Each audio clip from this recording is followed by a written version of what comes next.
अब आप कौशिक महाराज की बात सुनकर, और आप वैसे भी तो आप माताओं के हफ्ते में 4 दिन तो कम से कम उपवास होते ही है उनके। एक महीने में 4 दिन रोटी खाने को मिल जाए तो बहुत बड़ी बात है।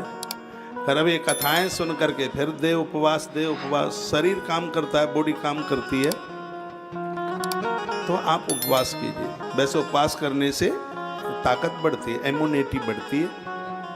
लेकिन कोई दिक्कत परेशानी है तो फिर आप उपवास मत कीजिए। जैसे गर्भिणी नारी उपवास कम करे,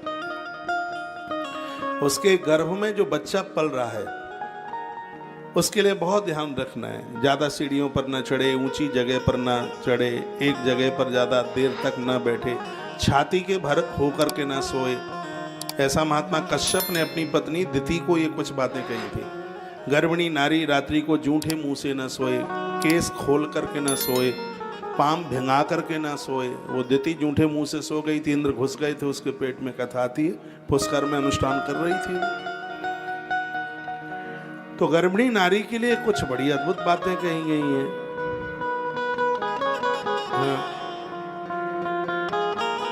तो व्रत, उपवास, इन सब का बड़ा प्रभाव है। ऐसा नहीं है कि मीठा खाने से ही डायबिटीज होती है, भूखे रहने से भी डायबिटीज हो जाती है।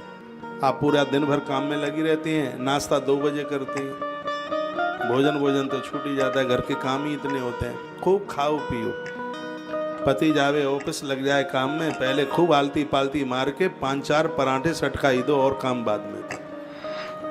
अरे जब गाड़ी में ऑयल नहीं होगा, तेल नहीं होगा, तो फिर तो दिक्कत हो जाएगी ना फिर।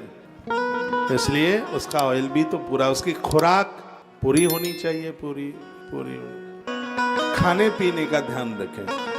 आप खा रहे हैं बड़ी बात नहीं है, आप क्या खा रहे हैं ये बड़ी बात है। कुछ भींगी हुई चीजें, जैसे भींगी हुई मूंग बहुत फायदा करती है।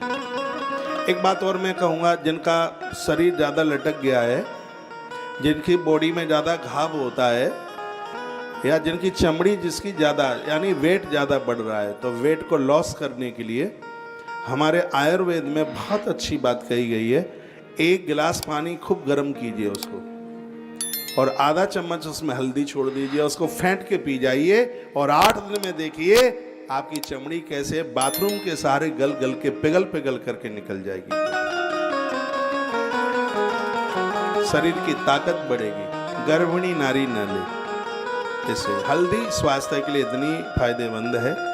आपके देवी देवता घर में भगवान काले पड़ रहे हैं, इतना सुंदर सा उपाय है कि हल्दी थोड़ी सी आप दही में डालें, खूब गाढ़ा दही, उसमें थोड़ी हल्दी डालें, फिर उस हल्दी से आप भगवान को नहलाइए, चमक जाएंगे। आजकल ये बाजार के पाउडर से भगवान को साफ आप करते, उसमें केमिकल पता नहीं क्या क्या डला रहता है।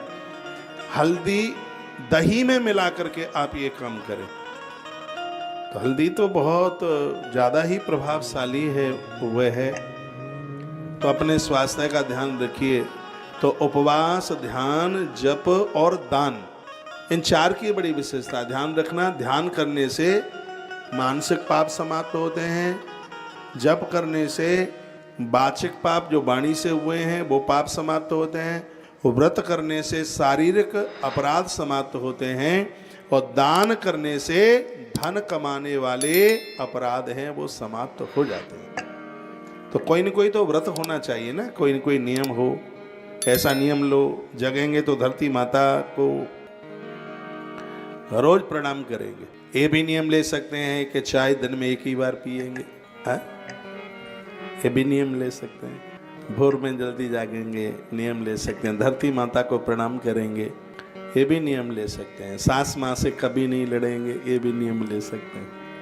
बहू को बेटी मानेंगे, ये भी नियम ले सकते हैं। भगवान की कथाएं रोज सुनेंगे, ये भी नियम ले सकते हैं। महादेव पर बेल पत्री चढ़ाएंगे, ये भी नियम ले